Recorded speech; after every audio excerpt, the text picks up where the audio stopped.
नमस्कार मेरे प्यारे दोस्तों। बहुत सारे आप लोग के सवाल आ रहे हैं और मेन सवाल यही आ रहे हैं कि भैया पढ़ें क्या, कैसे पढ़ें, क्यों पढ़ें? सिलेबस भी नहीं आ रहा है, 15 अगस्त को आ जाना था। तो देखो मैं बार-बार बोला हूँ, पहली चीज़ जिनको बहाना बनाना है, जिनको समय लेना है, जिनको लेट करना है, उनके लिए कुछ नहीं बोल सकते। आपको भी पता है मैं कई बार बोला कि यार 80% सिलेबस तो यही रहेगा। 80% सिलेबस क्या रहेगा?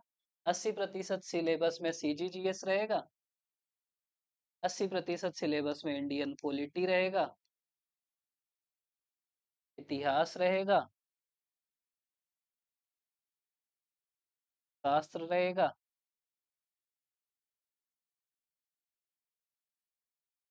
भूगोल रहेगा, पर्यावरण रहेगा, रहेगा, रहेगा। 80% यही रहेगा। निबंध रहेगा मेन।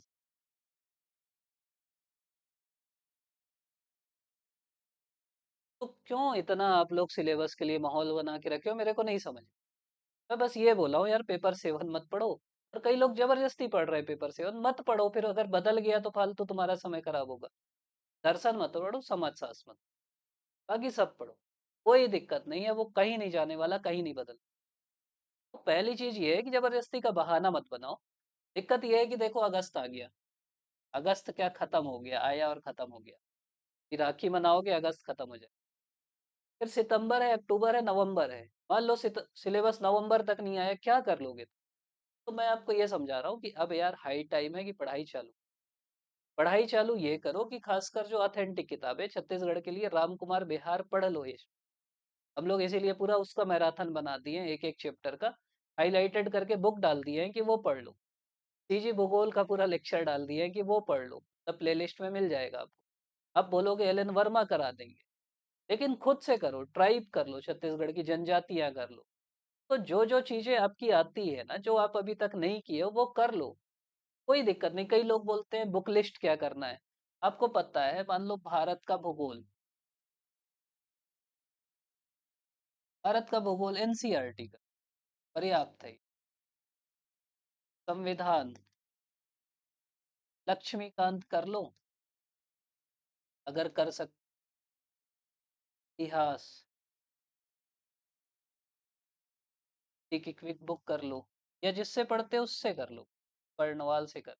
और दृष्टि की क्विक बुक तो इतिहास भी ठीक है, भूगोल भी है। छोटी किताब है, आराम से हो जाए। और क्या बचा? अर्थशास्त्र बचा, ये भी दृष्टि कर लो। तब पढ़ने के लिए ऐसा कोई दिक्कत नहीं है, मैं आपको ये समझा रहा हूँ। बुक, हाँ, एक तरीका और रखना है। बुक यार एक ही रखना, एक या बुक बहुत सारी मत रखो। बुक अभी से पिक कर लो कि मेरे को ही पढ़ना, और बार बार। अगली चीज ये ध्यान रख लो कि आपको ना अब टेस्ट टेस्ट चालू कर, प्री का भी लगाना चालू कर लो। आपको भी पता है कि सबसे जरूरी चीज इसमें प्री है। मैं समझा रहा हूँ, आप कोई भी एग्जाम दे, अरे टेस्ट लगाते रहो, टेस्ट लगाते रहो, प्रीवियस ईयर सवाल देखते रहो, सिलेबस देख, इतना करते रहो। और ना बहुत डिप्रेशन में मत जाओ। अभी ऐसे ही एक दो बच्चे लोग से मिलने आ गए थे, उत्साही बच्चे, और देख के लगाओ नौकरी में। और भाई डिप्रेशन में है कि भैया मेरा हो नहीं रहा है, मैं तो गांव वालों को बोल के गया था यूपीएससी करना है, अब ये देखो क्या लैब टेक्नीशियन में हो गया। मैं बोला भाई तेरी नौकरी है। ऐसे ऐसे लोग हैं जिनकी नौकरी नहीं है। तो बहुत ना दुखी मत रहो, निगेटिविटी में मत रहो, पॉजिटिविटी से रहो। तुम अगर ऐसे निगेटिव रहोगे ना, जिस दिन नौकरी लग जाएगी फिर भी ऐसी रहो, वहां भी रोते रहोगे, यार डिप्टी कलेक्टर बन गया यार, देखो लोग ऐसे। तो ऐसे बहुत लोग को मैं जानता हूँ। तो मतलब मैं ये बोल रहा हूँ, तुम जहाँ हो पॉजिटिव रहो, अपना व्यवहार बनाओ पॉजिटिव। अपने आप पे ध्यान दो। मैं बार बार बोलता हूँ, थोड़ा सा ध्यान करो, ये समय है। थोड़ा योग करो, थोड़ा टहलो, थोड़ा घूमो, अपने आप को समय दो। बहुत फायदा होता है ध्यान ध्यान से। ऐसा कुछ नहीं है, रात को बहुत मत जगो, बहुत इधर उधर मत जाओ। और एक चीज मैं बोला था, टेस्ट करा लो। टेस्ट मतलब ब्लड टेस्ट कर, फुल बॉडी चेक करा लो ऑनलाइन। कई लोग करते हैं, कई कंपनियां हैं। और उसमें देख लो कि तुम्हारा यार कुछ कम तो नहीं है, विटामिन डी तो कम नहीं है।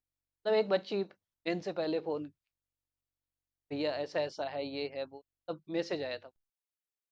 मैं बोला जाके ब्लड टेस्ट करा, उसका वो था हीमोग्लोबिन 8-9 था। कहाँ से कमज़ोरी नहीं लगेगी? बोल रही थी कोई जादू कर दिया। अरे!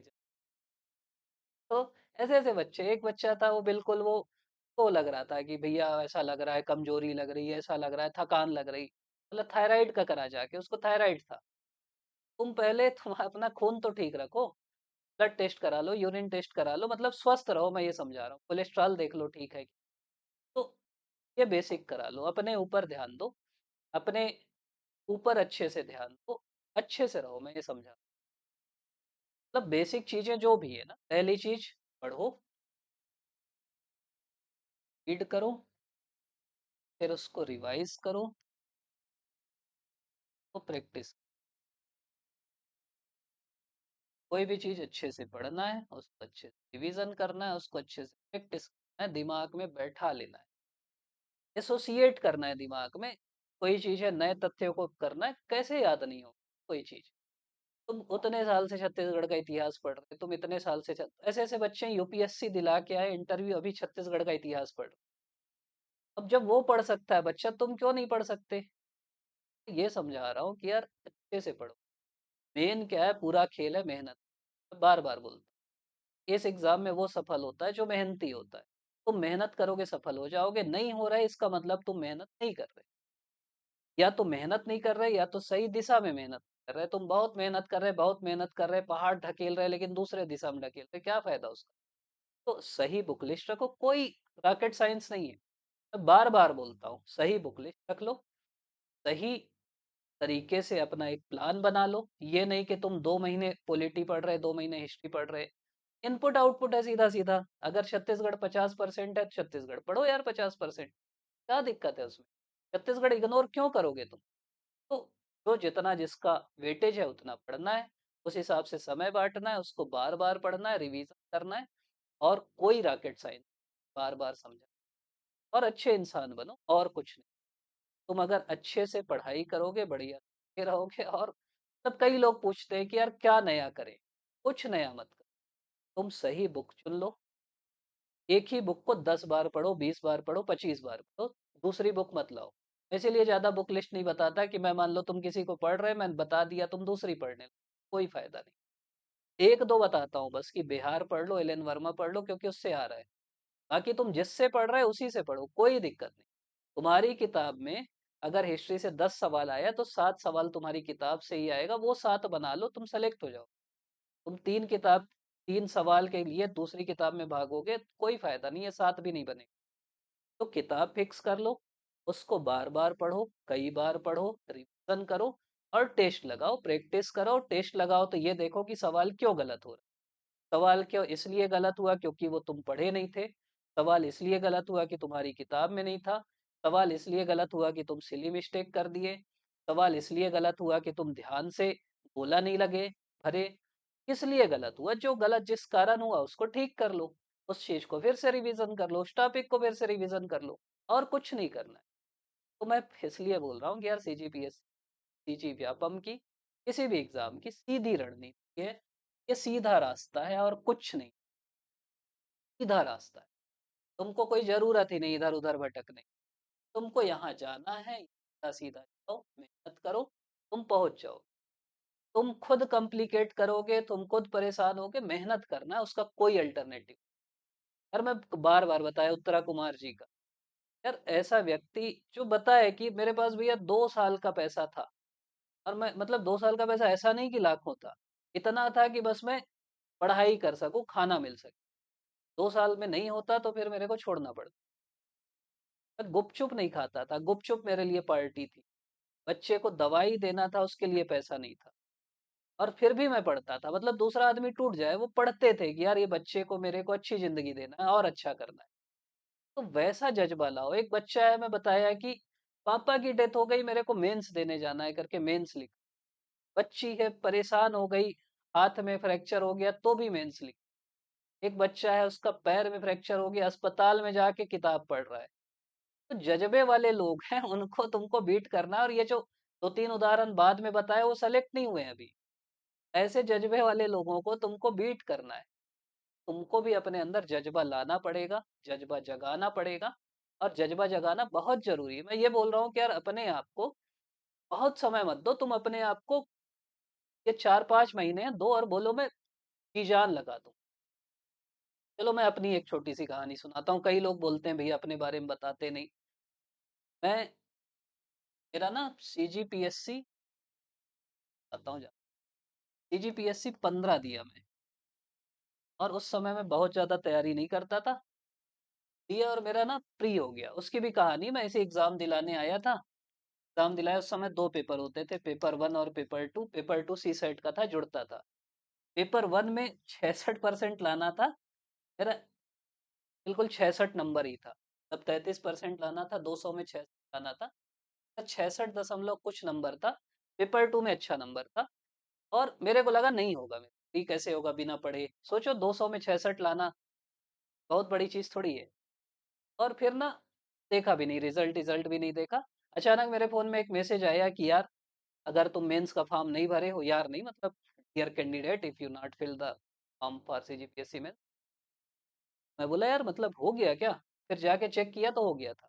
फॉर्म भरा, फॉर्म भरा मतलब समझ रहे, फॉर्म भरने के बाद 2-3 महीना तो रहता है। लेकिन अब पढ़ने लगा फिर, अपने हिसाब से जो पढ़ने का था पढ़ा। अब किसी का 200 में 66 मतलब लेवल तो तुम समझ ही रहे, छत्तीसगढ़ कुछ नहीं बनता था। पढ़ा, एग्जाम दिया और जो भी बच्चा मेंस देता है पढ़ के उसको लगता है मेरा हो जाएगा। बढ़िया कॉन्फिडेंस में था कि यार मेंस दिया हूँ, हो जाएगा, अब सेलेक्ट हो जाऊंगा। मेरे को क्या पता कॉम्पिटिशन में।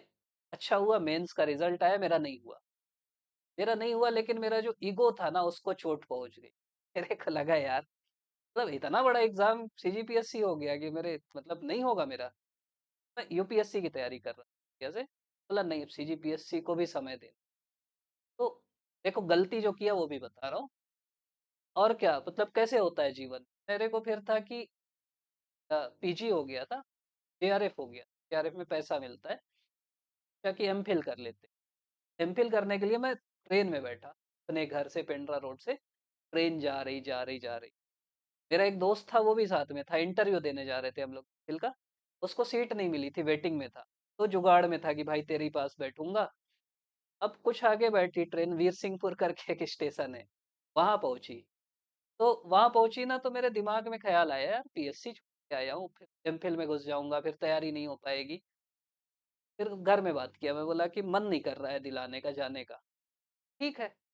तो स्टेशन में ट्रेन आई, मैं इसे चेक किया कि उधर से कोई मिलेगी कि नहीं। आई, मैं उतर गया बैग लेके। मैं दोस्त को बोला भाई ले तेरी पूरी सीट, तू जा।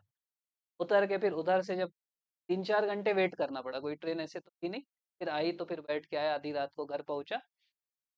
फिर मैं आ गया कोचिंग करने बिलासपुर।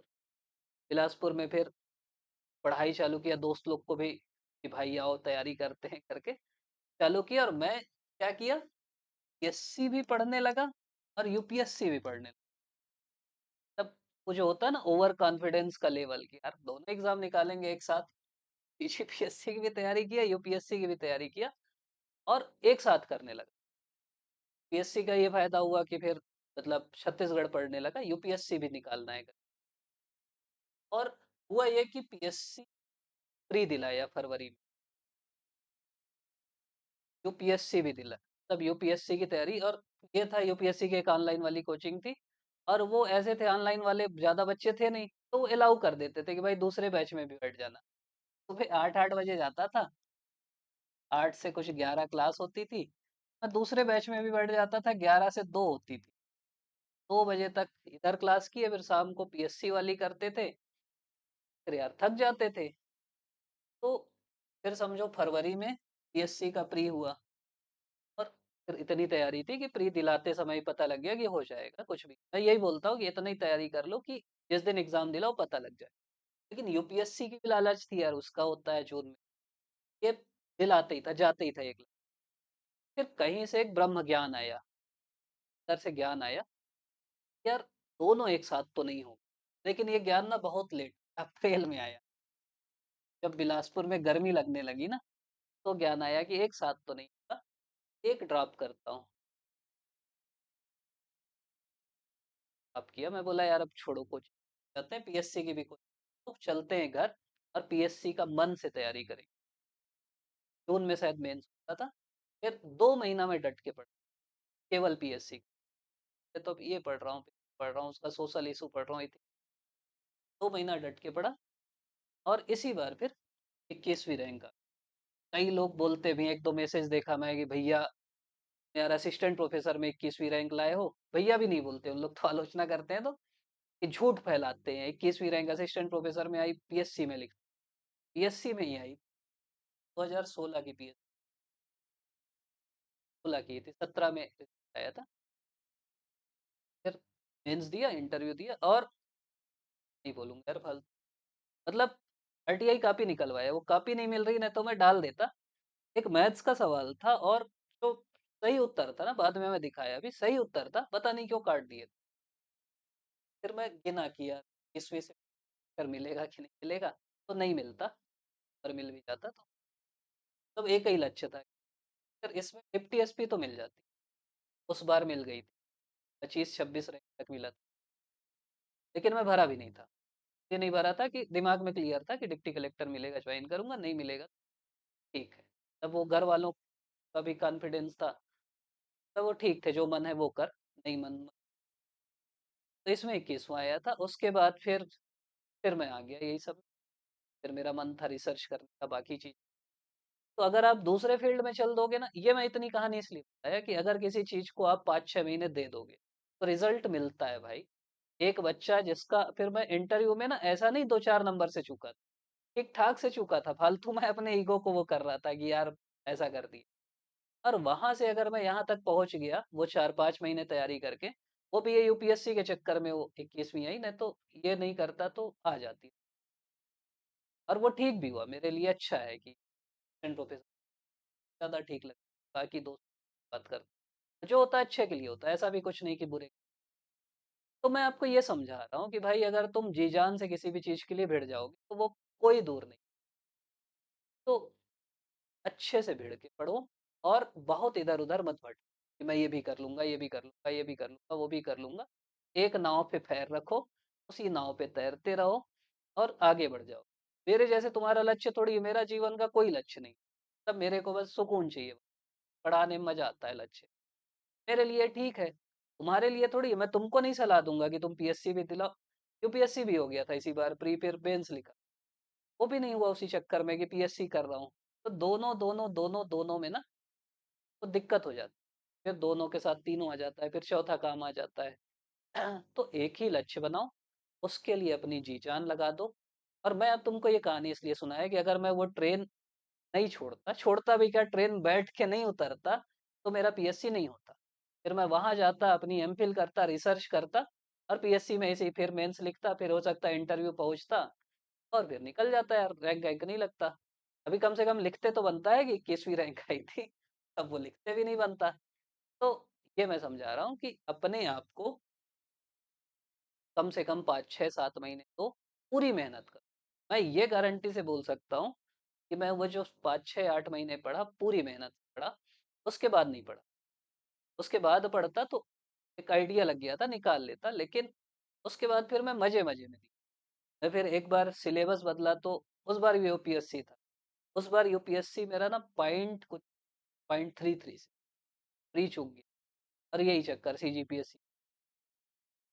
तो उस बार सिलेबस बदला था, सिलेबस बदलने में कई लोग जो रो रहे हैं ना, सिलेबस बदलने का तुमको बहुत फायदा है। जो बड़े बड़े पर अजगर बैठे हैं ना, जो बार बार प्री लिखते हैं, मेंस लिखते हैं, इंटरव्यू पहुंचते हैं, तो निगल जाएंगे तुमको ये पुराने सिलेबस। नया सिलेबस आएगा तो तुम भी कम्पीट कर पाओगे जो नए बच्चे हो। खुश हो, नया सिलेबस आया, सब लोग डर गए। मैं तो पढ़ा ही नहीं था उस बार यूपीएससी, थोड़ा सा दिमाग खराब हो गया था यार, इतने टाइप का। तो दिलाया और उस बार कुछ 53वां रैंक आया। फिर तो मैं बेरोजगार आदमी था और केवल डीसी लिखता था, तब तुमको मिल जाएगा। डिफरेंस में नहीं, लोग तो सब लिख देते हैं। मैं डीसी लिखता था। इंटरव्यू बोर्ड में भी पूछे, यार डीसी बस क्यों लिखे हो, तुम तो कुछ नहीं हो। बोला नहीं सर, मिलेगा तो यही। फिर कोई कोचिंग वोचिंग वाला भी मैं कोई भेजा, मेरा दोस्त, क्योंकि दिलाते तो सब थे टेस्ट सीरीज, तो भेजा कि उसमें लिखा था कि इतनी रैंक, इनको डीसी से कम कुछ नहीं। अरे मैं बोला बहुत। तो मैं आपको ये कहानी इसलिए सुनाया, दो कारण है। वही बच्चे लोग आए थे, वैसे पूछ रहे थे भैया ये क्या हो गया? आप ये कब दिलाए थे? ये कब दिलाए थे? कौन-सी पोस्ट मिली? ज्वाइन नहीं किया था इसलिए नहीं किया क्योंकि आप करें। तो मतलब मेरे को लगा यार पता रहना चाहिए लोगों को। दूसरा वही कम्युनिकेशन या कन्फ्यूज़न की 21वीं तो असिस्टेंट प्रोफेसर सेकंड रैंक आई, सेकंड आई। 21वीं नहीं, 21वीं में तो बनता भी नहीं।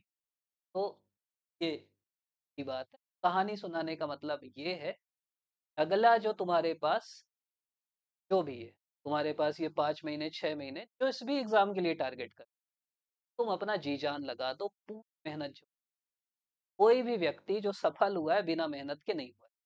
पहली चीज़ मेहनत करो, दूसरी चीज़ कंसिस्टेंसी से करो। ये नहीं कि अभी सुने, 4 दिन मेहनत किए, 5वें दिन से फिर मूवी देखने जा रहे हैं, ये कर रहे हैं, घूम रोज़ मेहनत करो, रोज़ मेहनत करो, रोज़ मेहनत करो, लगातार मेहनत करो और पसीना बहा दो। जो बोलते हैं ना, the more you sweat in peace the less you bleed in war. जितना ज़्यादा तुम शांति काल में अपना पसीना बहाओगे, उतना कम जब युद्ध आएगा तो तुमको अपना खून बहाना। तो भाई अभी मेहनत करो, अच्छे से मेहनत करो, सही दिशा में मेहनत करो। तुमको सब पता है, गाइडेंस की कोई कमी नहीं। तुमको बस मेहनत करना है, सही दिशा में मेहनत करना है, सही से रिवीजन करना है, रीड करना है, प्रैक्टिस करना है, फिर रीड करना है, रिवाइज करना है, प्रैक्टिस करना है। बस ये मंत्र बनाओ, खूब पढ़ो, अच्छे से पढ़ो। आप सभी ऑल द बेस्ट।